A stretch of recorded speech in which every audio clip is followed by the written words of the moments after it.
Hello, everyone. Hey, Hi, Faisal. hey So, Denise. to welcome you to this afternoon's BFI Network and Film Hub Midlands Q&A. I am joined by Lynn Lucy, writer director, Fyzal Boulifa. Hi. Um, Hello. Thanks for being here. Thank you all for tuning in. So, my name is Denyce Blackman. I'll be hosting this Q&A.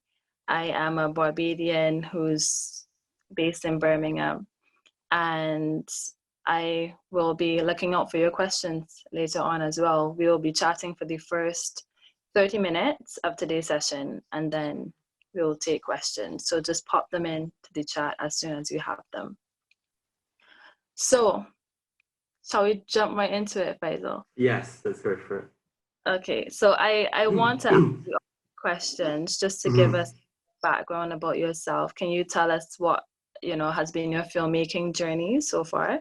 Mhm, mhm. So I started out making short films, and spent quite a few years making short films. So I started in maybe 2008, um, and I started with I started doing I basically dropped out of college.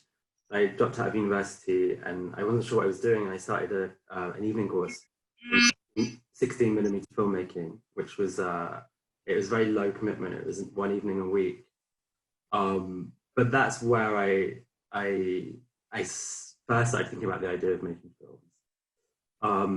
And from that, I was lucky enough to get financing to make my own short film. And at the time, it was when we had the UK Film Council. So I think there was much more money for short films. And we had the regional screen agencies, which each was producing several short films a year. Well, I think around a slate of 10 short films a year each. And there was one screen agency for ethnic minorities called B3 Media. And it's through them that I was able to make short films. And then I made 3 short films with them. And then I made a short film with BFI and Film 4, which was shot in Morocco. Mm-hmm. And then I made my last short film, which was self-produced and privately financed. So it's been a long road for me, and I think I really I was lucky enough to sort of learn from doing and making mistakes and trying again, and that's sort of how I developed. And I think short film is very interesting because you you travel. Like if you're lucky enough, you travel with them, and you go to film festivals and you meet a lot of people, and I think you meet your audience, and yeah. And so this is Lynn and Lucy would be your first Mhm. Mhm. length directorial debut. But you Mhm. mentioned also previously that you spent a longer time than most making short films. Mhm. Uh, why Mhm. what do you say that is? Um, I think because it's the main reason is that I didn't go to film school, Mm-hmm. um, and I wasn't necessarily confident in what I was doing. So as I said, I, I was learning through doing, but also making mistakes, and I guess working quite an instinctive way. So it was quite Um, trial and error then.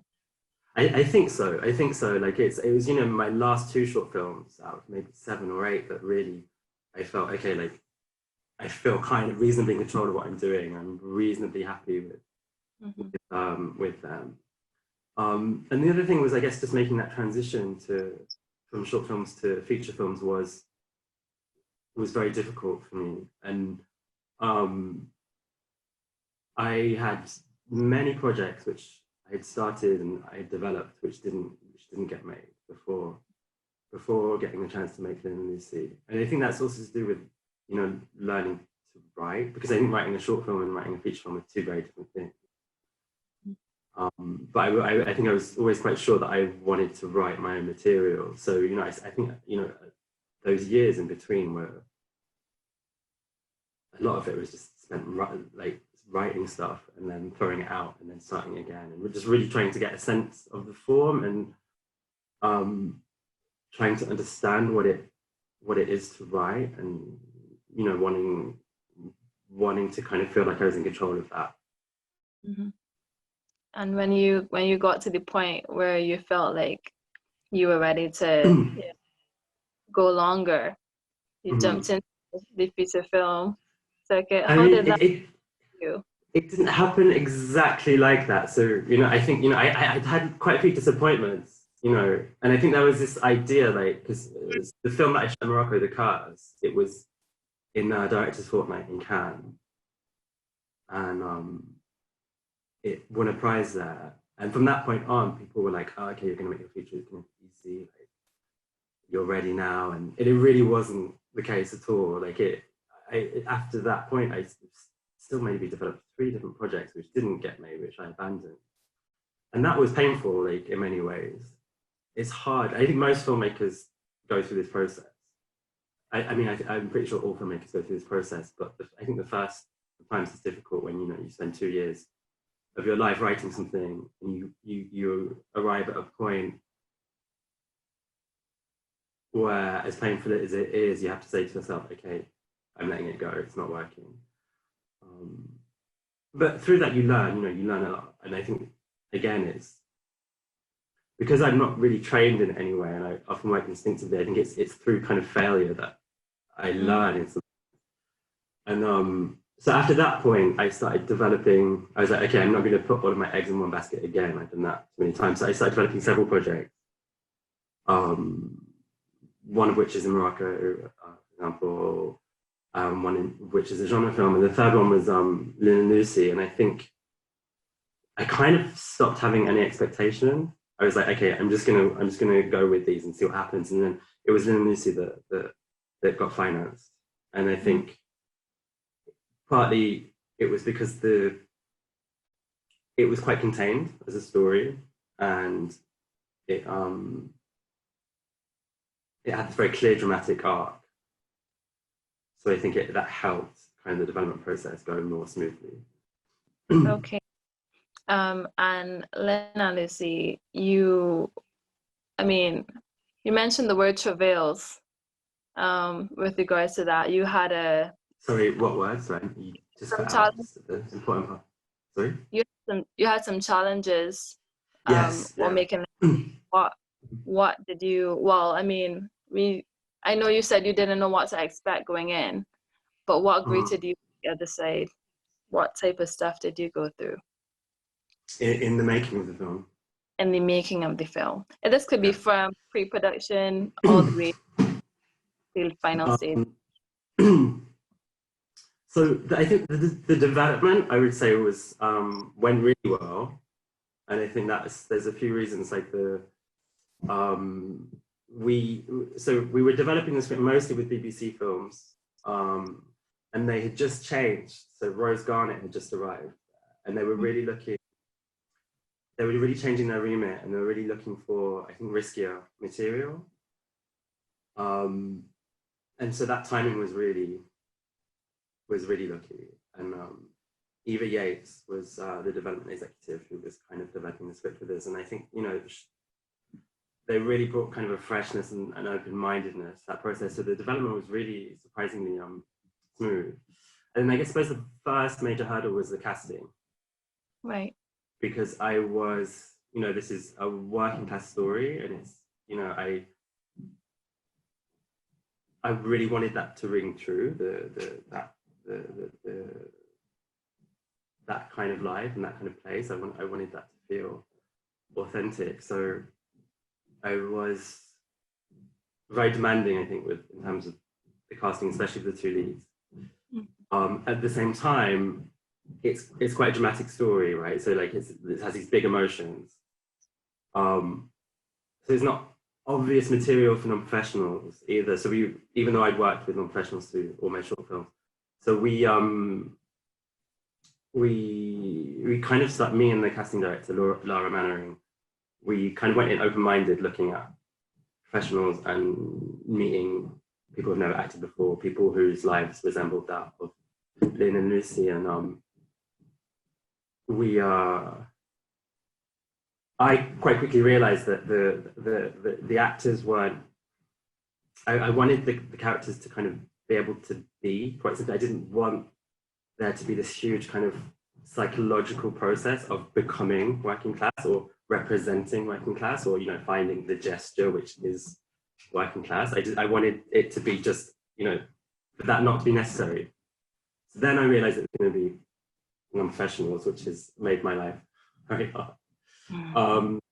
But that process is really tiring, and it's really, because it almost feels like gambling. Like you're looking for that thing to fall out of the sky, and maybe it's going to happen tomorrow, but maybe it's never going to happen.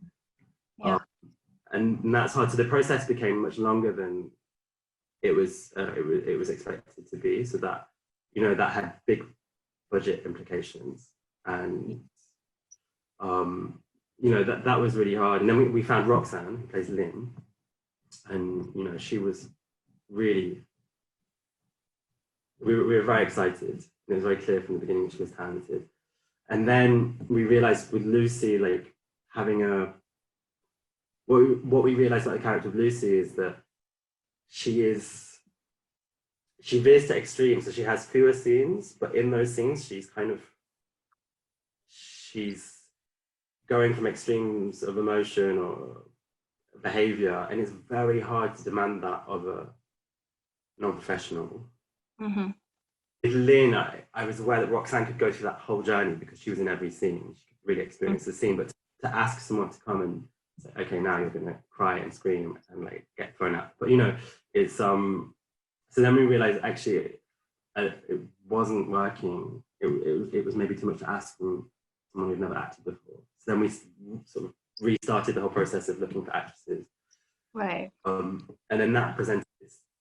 And then Roxanne was so sort of simple in her performance style and kind of authentic in a kind of very immediate way. It's very hard to find someone who we could believe would be her best friend. And I really wanted to believe that. And then we eventually found Nicola, who had been street cast when she was younger. So I think that, and I don't think that's coincidence. I think there's something about her style that kind of, I think that has defined her as an actress in a way. Mm-hmm. And I think that really carries over to the screen. You feel kind of like honest that you want. And one thing that I found really interesting that you said in a previous interview was that when you were casting initially with the professional actors, or maybe even actors from class, you began to feel an implicit judgment when they were going through and when reading the script that was kind of vanished. We eventually found Roxanne and then Nicola. They felt so more connected to the characters. They might understand the characters more. They might be able to embody the characters a bit more. Yeah, and I think it's precisely because they didn't need to kind of go so deep in kind of psychoanalyzing the characters. It was kind of, they didn't need to look for ways to show I am that person. Right. Because maybe they felt like, that is kind of, they're from that place, they're from... Yeah. Even maybe they've seen that person, maybe they've been around that person. They're witness to that world in real life. And then another interesting thing about what you did with this film was the script, and you did not let Roxanne, who played Lynn, see the script ahead of time. Yeah. Can you tell us about that? Sure. So I have to say that, like, I really think Roxanne is, she's not being herself. She really is an actress. And now, if I was working with Roxanne again, like, I think I would, I think she could take a script and she, and if I asked her, okay, not to prepare, she wouldn't prepare. But like when you're working with someone who never made a film, there's this fear, or I was scared that, you know, they would take that script home and they would overanalyze it. They would see it as a document that was very fixed. They would decide how they were going to do certain things. They would rehearse. They would practice with people who maybe would, you know, give them bad advice and this kind of thing. So I just didn't want that possibility. But it was also this idea of, like, I didn't want Lynn to be played like a villain, because she makes like some very bad choices and towards the end of the film. And I think, you know, I think she could have been played like that. So I didn't want Roxanne to judge her. And I don't think Roxanne ever did, actually, even, you know, having been through the whole film and watched the film several times. But I think that, you know, I wanted Lynn to feel like, you know, an ordinary person, a decent person who was, you know, who was frustrated in her life, who wanted better for herself and her family, and who makes wrong decisions, rather than, yeah, like a villain, or rather than someone who is, I don't know, like who has like a very definite psychological trait that means that she, you know, she was always going to do this. I think that I wanted that feeling of someone being caught with the tide, and not Roxanne not knowing exactly what was going to happen helps that. But I should say also, Roxanne did, like, it did feel kind of cruel, I have to say, because like all of the rest of the cast did have the script. Under very strict orders not to talk about it. But I think that, you know, what I should say is that Roxanne, she knew Lynn very well. So she knew all the details of Lynn's life. She knew what all of her relationships were at the start of the film. She'd met all of the main characters, and, you know, through improvs and through rehearsals, we'd established those relationships. So she knew Lynn's life. It's just, it was funny that she didn't quite. Yeah, she didn't know Lynn.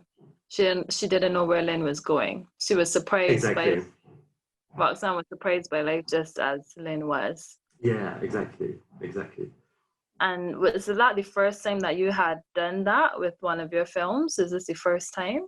Yeah, it's the first time. Yeah, I mean, one of the things that it meant was that we had to shoot chronologically. So and this was, I was very naive about this, and I would really think very, very carefully about doing it again. But it really impacts your shooting time, and it has a huge impact on production. For me, I was very naive, like, having never made a feature film, and I just thought, oh well, you know, the locations are all like super ordinary, they're next to each other, they're not going to be a huge deal. But really, you know, normally you would go, of course, you would go into a location, you would shoot out that location, you would move to the next. But we were coming in and out and returning to locations, and this takes time, and it takes money, and, you know, it really had an impact. Right. And I think it was the right decision, because Roxanne's performance, I think, is very coherent and very nuanced. And I think, you know, I don't think it would have been very hard on her if she was having to recompose the film in her head because it was shot out of sequence. But I'm now much more aware of what that means, actually, in terms of production. And then the story in itself, although, I mean, like you said, it goes to extremes, and there's a lot that is unraveled throughout the story.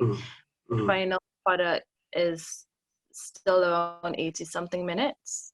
So seeing a shorter film than most, it helped that you didn't have to do an entire 1 hour 20 shooting non-chronological. Did that help at all? And then also, why the length? Did it just happen to be the length, or was it something that you knew that you wanted, a film that sat at the location? I didn't really think about the length of the film, actually. Like, the script was longer than that, and we had to cut things because we had 5 weeks to shoot, which is quite standard for first features in the UK, and we had to cut things, and then again because of for various reasons. I mean, it wasn't an easy shoot, and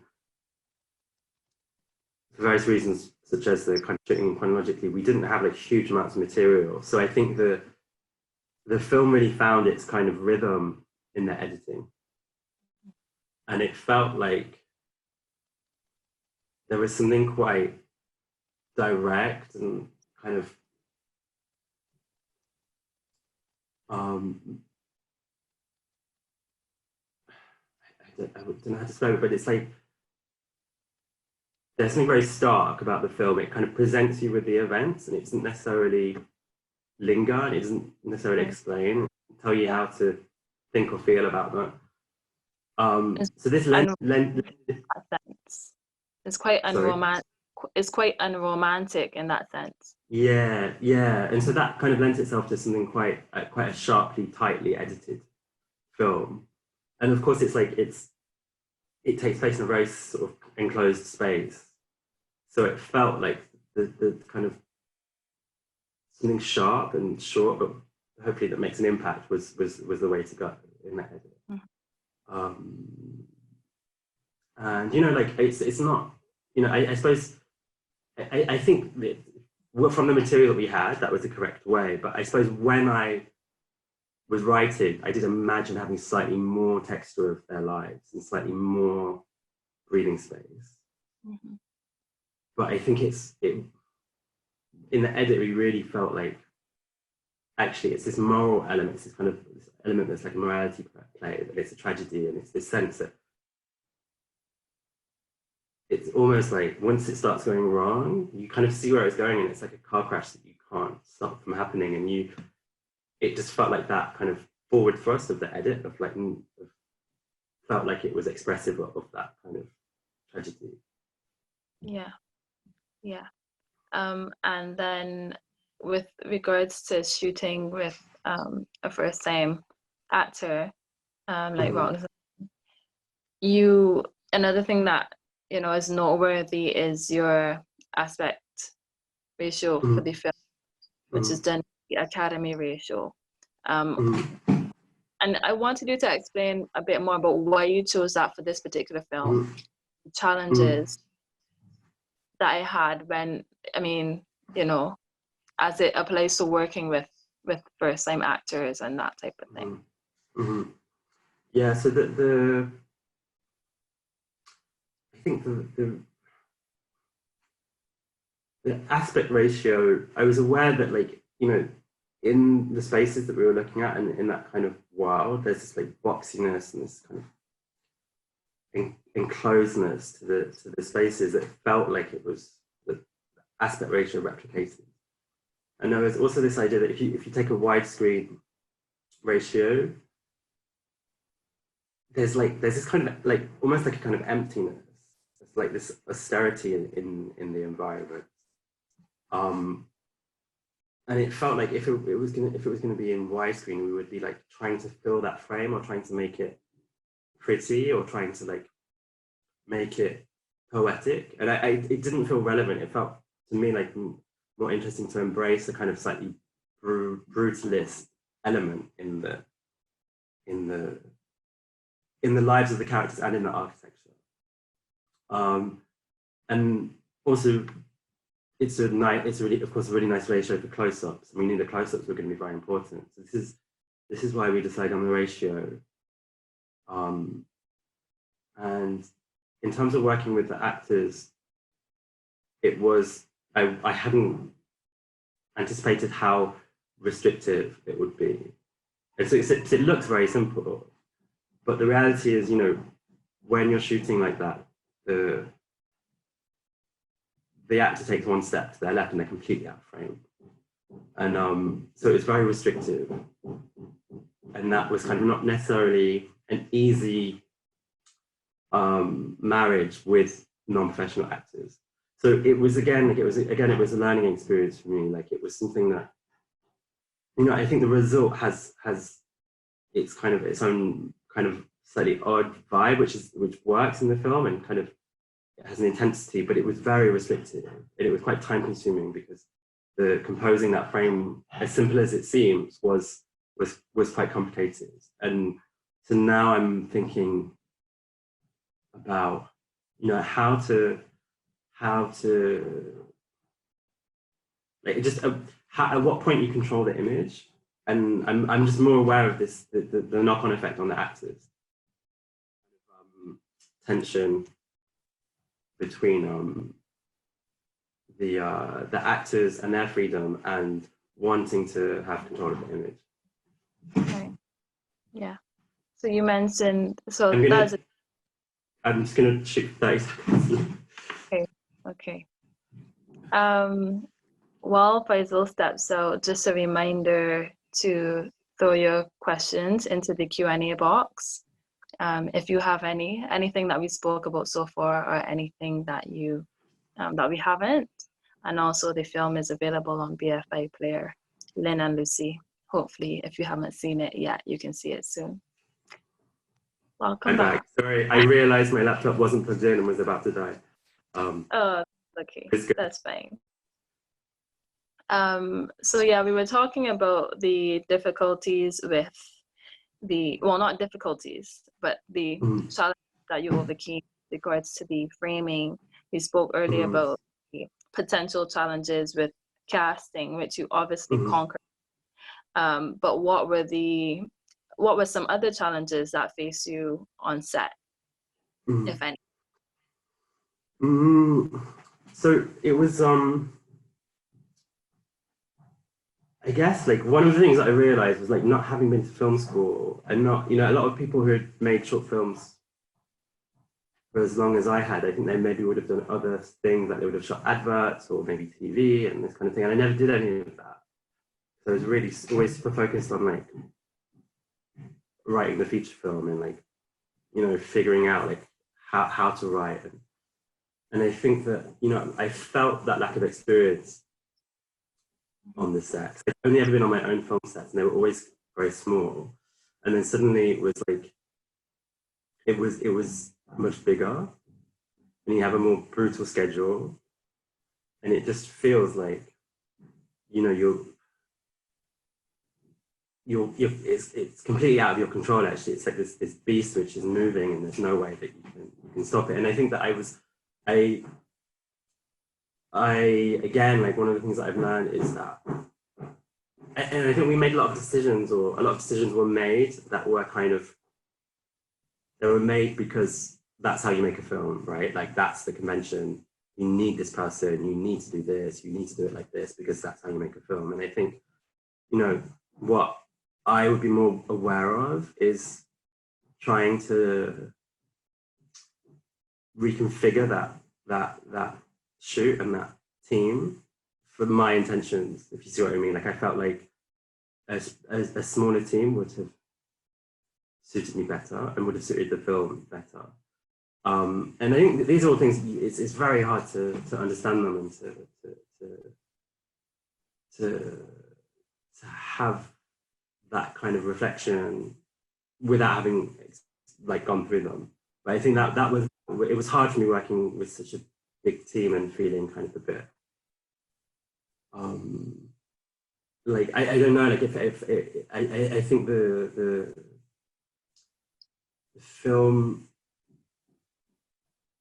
is an intimate film, and like if I was going to shoot it again, I would find a way, even if it meant sacrificing other things, to shoot with a smaller team.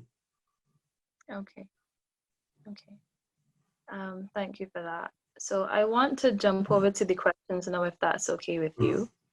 Sure. And we have a good question from someone who asked, why did you choose to make a film about women's lives? So Lynn and Lucy, if you haven't seen it already, Stories has two very strong female leads. And Fyzal's previous films also, The Curse, Rate Me, Burn My Body, all female leads. So I think there's a very interesting question. Mm-hmm. It's always the hardest question for me to answer. It's a question that comes up all the time, and it's the one that I never have a very clear response to. But I will try to answer it. I think that, you know, like for me, it was always very instinctive. In the when I started writing, I didn't really think about why or exactly what I wanted to express, but I felt like I always thought it was easier to write female characters, and there was much less, like when I first started making short films, I think there was this conversation about kind of representation and kind of identity was much less mainstream, and it was less kind of cultural consciousness.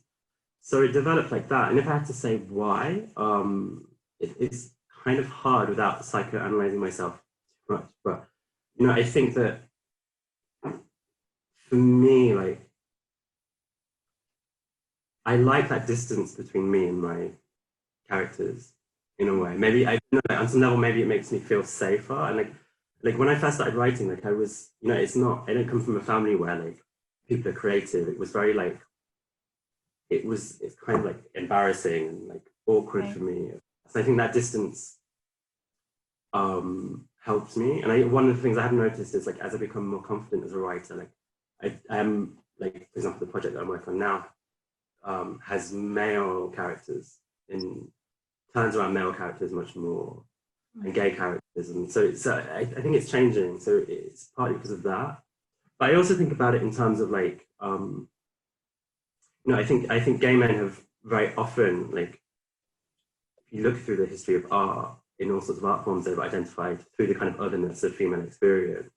Mm-hmm. So in that sense, you know, if you look at like fashion or film or even drag or, you know, all sorts of art forms, this is a recurring thing. And so for me, it always felt normal and kind of,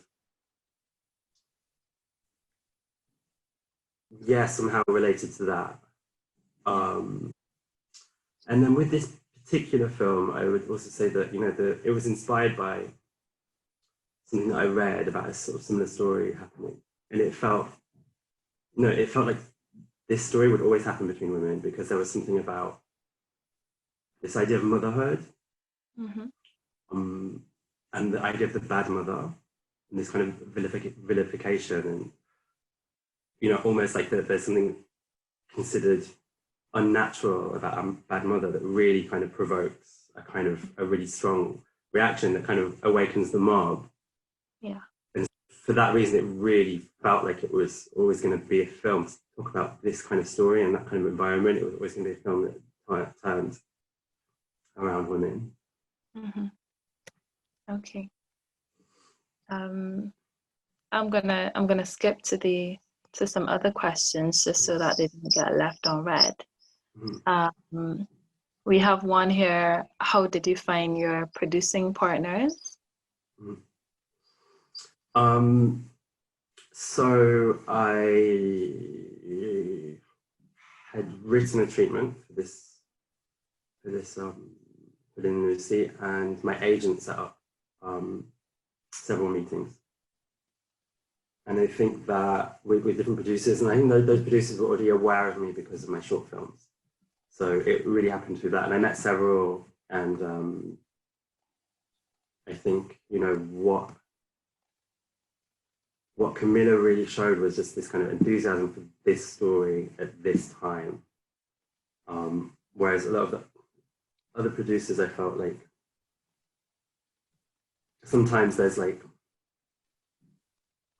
this weird kind of reaction that you get in England whenever anyone senses that you might be making social realism.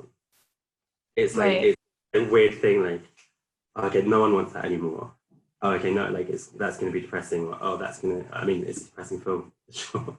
But like there's this very weird reaction I find, like, and it's just like, oh, okay, we've seen one film on a council estate, we've seen them all, which I think is completely outrageous, actually. Like this idea that, you know, people that really represent most of the country actually should you know, that it's almost like, okay, we've seen Fish Tank, so we can tick that off the list, and we can go back to, you know, making like period dramas and this kind of stuff. And I think, you know, Camilla, of course, she'd worked on 16 films many years, she didn't have that attitude at all. And I think she saw that it was in that world, but it was also it was a different beast. Right. So yeah, it happened like that. Okay, so that was a working relationship meant to be. So I see, well, a similar question, but kind of different. When making your first films, how did you find your crew? Especially not going to uni, how did you find collaborators, DOPs, etc.? So the producers found like it's kind of a boring answer, but like when you've got financing, you're preparing your shoot, the producers do a lot of work to send you CVs of people and set up meetings. So a lot of it happened like that. I had worked with Tiny Gallis, who shot the film for many years before, and so we developed our relationship through short films. And then the costume designer Claire Rose had also worked on one of my short films. The production designer Samuel Chapineau he did a film with my friends in Morocco, production designer on that, and I met him when I dropped by the shoot one day, and I met him there. So it's kind of the crew is very much a mixture of people that I had met through my time in the film industry making short films, and then new people who were found by the producers. Okay. All right. Someone else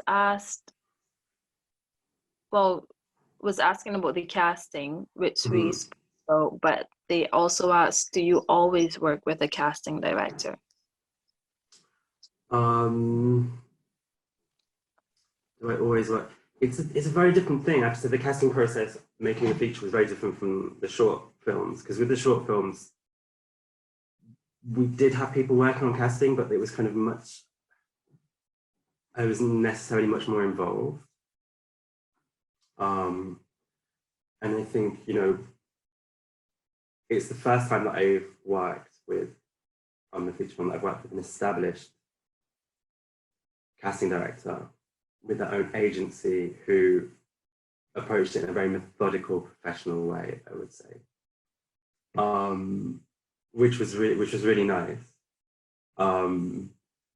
It's still, I mean, it didn't stop the casting process being like extremely difficult, but it was Lara is someone who had done a lot of street casting before, so is sort of very comfortable in that space, and she's also someone that I think is she's someone who is really like, I say this, like I think she can speak to anyone, and not like, there isn't that kind of like, because I think that's really important when you're meeting normal people and you're also going into kind of interrupting normal people's lives, which can feel quite violent.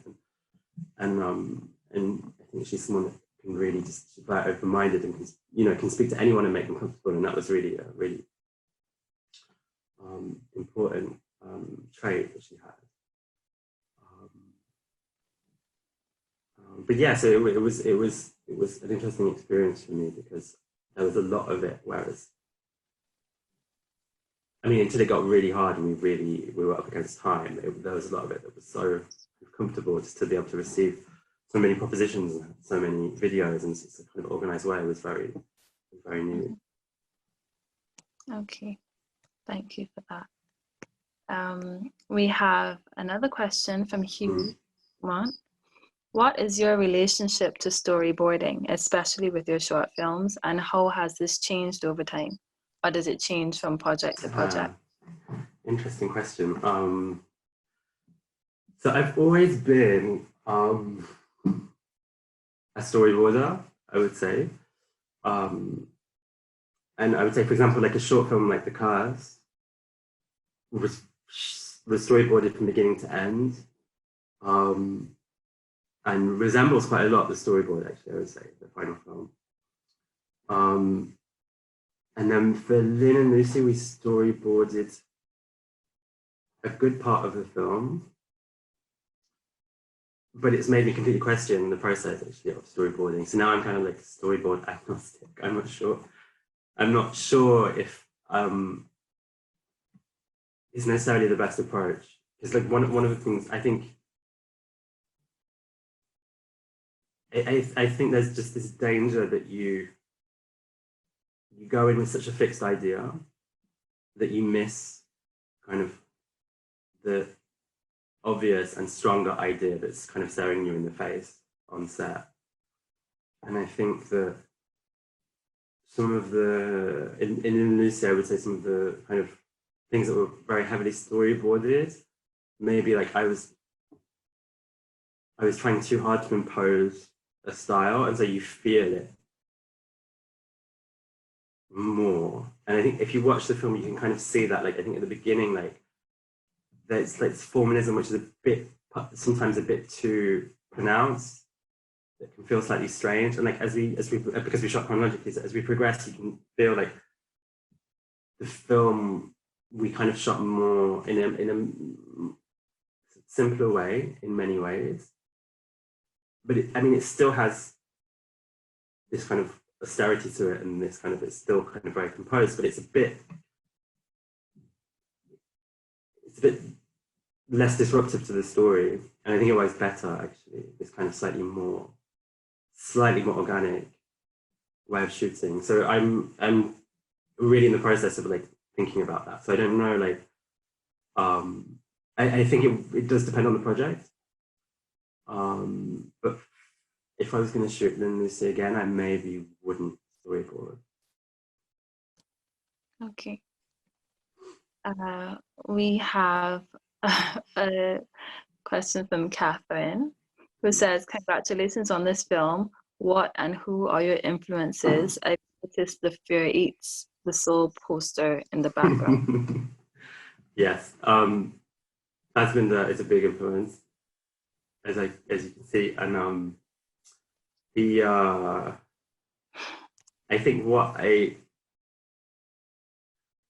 there's several aspects of, like, I mean, Fassbinder, like, he made so many films. Like he made like 44. He died at 37, and he made 44 feature films, which is insane. He took a lot of coke, but I think that helps. But I think he's quite a pluralistic filmmaker in many ways. But I think what stands out to me in his work is he's kind of he really kind of embraced the ambivalence of his characters. There's this quote of his that I often put it in my statements of intent for like a project, because it just really speaks to me. And he said that, like, when he first started making films and he showed oppressed people as pure victims, his films were much easier to digest and people really liked his films. But when he found the truer idea of showing oppressed people who are kind of twisted by their oppression, or who have this darkness because of their oppression, and people liked his films less, or they found it harder to kind of appreciate his films, which is not completely true, because a lot of his later films I consider masterpieces now. But I think that there's something about that really speaks to me. Like, I think that, if you can somehow suffer oppression, if you can, and just remain kind of completely innocent, then oppression isn't a problem. Oppression is a problem because it's interiorized in many ways, and it kind of has a spiritual effect. And I think this is what Fassbinder was really, really good at pinpointing, even though it wasn't necessarily popular, even though he had a lot of critics on the left and he had a lot of critics on the right because of his representations. I think they ultimately feel very modern now because he wasn't afraid to kind of embrace the darkness of his characters. And I think that's something that, with Lynn Lucy, I was aware of. I was aware that, it was a very strongly working class film. It was very strongly about working class people, but it wasn't going to give you, like, it wasn't going to really, like, package their their kind of problems and allow you to kind of consume it very easily. Like it wasn't, you know, by having like them be victims, or by having like a very clear, let's say like activist element, where you can watch the film and you can say, okay, this film is against this aspect of their lives and they're suffering because of this, and this has to change. I didn't want to do that. I wanted to create something a bit more uncomfortable, and kind of to allow you to maybe imagine or think more, or like to leave that a little bit open, that connection between the environment and the characters. And I think that's also, it just felt kind of also particularly relevant with a kind of, with kind of working class England, Britain. You know, it's not just, okay, like you don't get your benefits, or you know, you don't have enough money, and if you have, and then the problem's solved. I think it's deeper than that, and it's related to identity, and it's related to globalization, and it's related to media. And I ideally wanted to do something that kind of presented these things as a constellation of possible kind of themes and maybe explications, but not for it to be so easily digested. Yeah, and I think Fassbinder is a big influence there, because I think he wasn't afraid of this question of representation.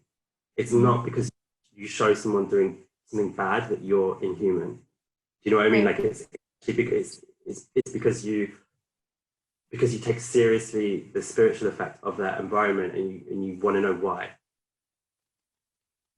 And yeah. Okay, that's interesting. Thank you for that. We have a question from Hugh. How did you achieve finance for Lynn and Lucy, and from where? Whether you have ever shot your feature debut, without any investment, i.e. no budget or a minuscule budget?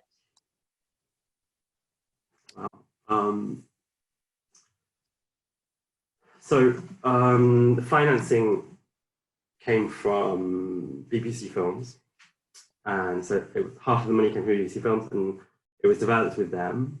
So we went through that development process till the point that they were happy with the script, and then they partnered with BFI for the second part of financing. So in that sense, it was a very simple film to finance.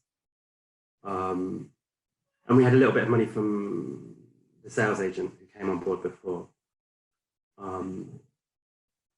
But that was like, so it all happened very quickly, and it sounds very easy, but that's kind of really off the back of spending like more than a decade making short films. And that was always really to get those people to take me seriously, to get them interested in my work, and get them to believe that I can make a feature film, and that I deserve to make a feature film. So it kind of happened really easily, and it kind of didn't happen easily at all. Like it's hard, it's one of these things. In terms of making a film with no finance, I think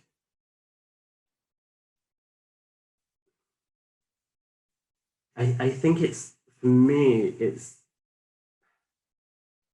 you know, I think I'd been through that whole short film world, and I've been rewriting scripts, and flashing scripts, and starting again for like so many years, and all of that was with the intention to get that opportunity to make a feature film.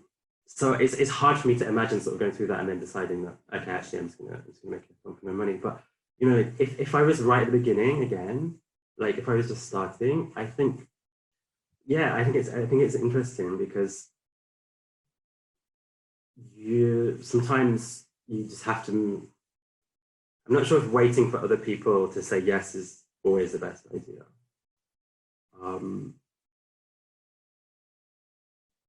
What I would say is spend a lot of time on the script, because I think the you know, like, we forgive a lot of things on the level of like the technical construction of a film and the image and things like this, but I think we're less forgiving with script, and it's really the heart of the film, and I think, you know, it can shine through no matter the situation, the conditions of production. But yeah, like I think if you're young and you're starting and you've got a great idea, like I think I don't see why not. So your advice would be to do what you can, even if there's no budget available, once you're working with a good script. Yeah, I think so. I mean, scripts and actors, of course, but there's also things that really lend itself to that kind of way of working, and there's things that lend themselves less. Like, and this comes into play as well. But I think that if the alternative is, you know, if you can't find finance from the sort of traditional channels and you have a great idea and you think you have the energy and the kind of self-belief to do it, then yeah, you should absolutely do it. Because I think that one of the things about the industry is that people that I'm learning now is that people don't really know. It's like that famous, what's that famous quote like about Hollywood? No one really knows anything. I can't remember who it is. Like, but there's this thing like until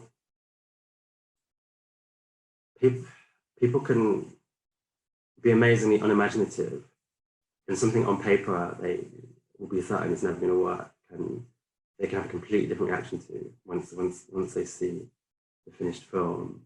And sometimes you have to impose yourself by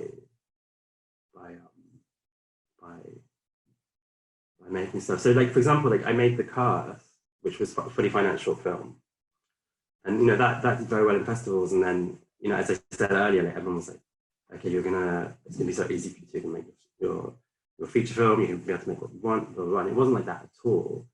And you know, I was writing scripts and I spent 2 years on something, and I let it go, and it was painful. And then I made Rate Me after that, and that was like, we found a small amount of, I put some of my own money into it. The Tyna Gallus, who's the DP and producer, put some of her money into it, and we had a bit of private finance as well, and we made a film. It was only a short film, but it was, for me, it was a way to, I'd spent so long kind of dealing with development and executives and trying to fit myself around them. And I really wanted to make something with none of that involvement at all, even if it was just a short. And it's like kind of an experimental short, and it's kind of a bit eccentric. And that was part of the point. It was like, okay, no, I don't give a shit. I'm gonna do something. And that, you know, that went to Cannes as well, and that won the same prize in Director's Fortnight. And it's really not the point at all. It was really just to make something fun. Like, we didn't know, like, it was kind of this weird object. We didn't know if it was going to get into any festival at all. But I think that was empowering, actually, and that allowed me to hold on and kind of go back into the ring in terms of development and starting again and staring at that blank page. So I would say that, you know, it's really important for, like, I think, to get support from organizations and collaborators and crew, and this kind of thing. But sometimes I think it's, you know, if you do feel frustrated and you know you believe in something, but you're kind of facing a brick wall, I think, you know, that could be a very empowering decision to Okay. make anyway. We have a lot more questions in the chat. I don't know if we're going to get through. But we'll try to speed answer these questions. Mm-hmm. If we could try to answer it in a sentence or two or less, if possible. If not, it's quite fine. Okay. But how did you go about getting an agent? How did I get an agent? So I got an agent after my second short film, and a producer who I had met, who became a friend, sent the short films to the agent. So it's really on the strength of short films. Okay. Oh, that was a good 2-sentence answer there. Yeah. Okay, let's try. Next one. This one is from Arvind from India. They said your passion was to make films and you couldn't go to film school, as you said. You chose to make short films to learn the work. So while making short films or while writing for short films, do you usually start writing with, they're asking if you usually start writing with a genre in mind, or if, I guess, if it just comes out of the story? No, not at all. Like, I mean, none of my short films are really genre films, and there's like elements of horror, I guess, in the cast, and some people find elements of horror in Lynn Lucy, and I do like horror films, so that makes sense. But it's really the it can either start with an image, or usually it's more like a subject. Like there's something like that I want to explore. I'm attracted to something, and then I try and figure out what it is that attracts me. Because, for example, with Lynn Lucy, it was really this idea of a woman who was gonna find an identity in like a kind of terrible place, Right. in the kind of circumstances, and this idea of like when you take an identity, like there's maybe something violent about that, that you need to know what you're against to know what you are, and this idea. So that was, it's more like that for me. Okay. Okay. Thank you for that, and thank you for that question also. We have another one here. How did you find filming on location on the estate? Were you nervous or conscious to be representing these people's lives around you?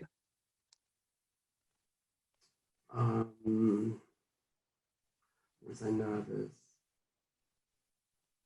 I wasn't. No, no. I mean, because again, it's like, it's a fiction. Like, it's not. I didn't ever go into it with the intention of making a documentary. It's really a drama, and in some ways, it's like classical drama. Like, and I was thinking just about bringing my characters to life and wanting them to feel real, rather than I never thought of it as like,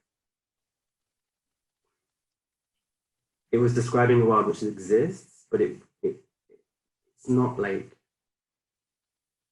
this represents all people from the working class. Like, the working class is plural, and you know that term describes many different people. So I didn't think of it like that. And I guess that's true of my wider approach to representation. I don't think you can make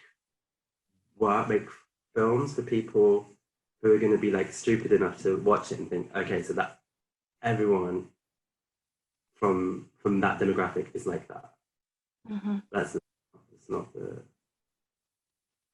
It's. I think that's restricted. Yeah. Okay, this might very well be our last question, but how long? Well, let's do two questions at once. How long did it take you to write? And then you say that you will ideally work with a smaller team if you did it again. So how many people were on set? Okay, so to write, I think Lynn Lucy started it 3 years, I think. But I was writing other things. So but from the very first treatment to the shoot of the film, and I was rewriting all through preparation. It was about 3 years. And the crew, I honestly don't know, because with these conversations you have to speak to all of the heads of department. It really depends on the visual style that you're going for. There's so many things, so many factors involved. But I think that I would, and I guess the tricky thing is, like, all the heads of department want, not always, but very often, they want more people, because I don't know, either it can be because they're ambitious for what they want to do, or they don't want to get caught short, and they want help, and they understand that it's a big job. And I guess if I was going to do it again, or with my next film, hopefully I will impose myself more as a director, and I don't know, I guess maybe you just have to be a bit tougher, and you have to say, But how many on this particular, how many did you have on set for Lynn and Lucy, if you can recall? I think it was around 30 people on average. Okay. Which is, I mean, it's filmmaking in a way, but also, I think that what I've learned is that, you know, that a lot of people will tell you, okay, you can't do it like that. You need this, and you need this, and you need this.